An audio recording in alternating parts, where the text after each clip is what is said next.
How to change aspect ratio on Pictory AI.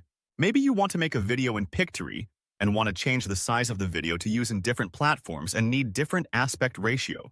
You can easily make one video and turn it into 3 different aspect ratio. I will show you how you can do it easily in second. This is my video in Pictory. After you edit your video and everything is okay, and your video is ready for changing the size, click on Format option in the left menu. Here you have 3 different video aspect ratio. Click on each of them to choose. Now, as you can see, it is changed easily, and all slides show in this format. One important thing here is that you can change the position of each footage by drag it into left or right side. And another way for changing the scene is this enable zoom option here. You can see what happens after I choose this option.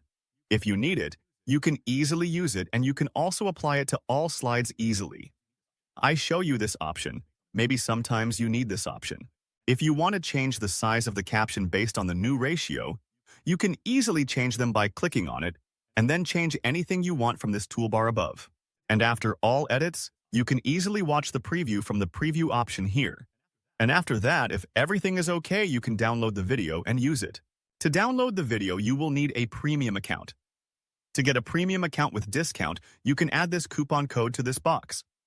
I added this coupon code in the description. You can get 20% discount on all plans with this code. Copy and save it from the description for whenever you need.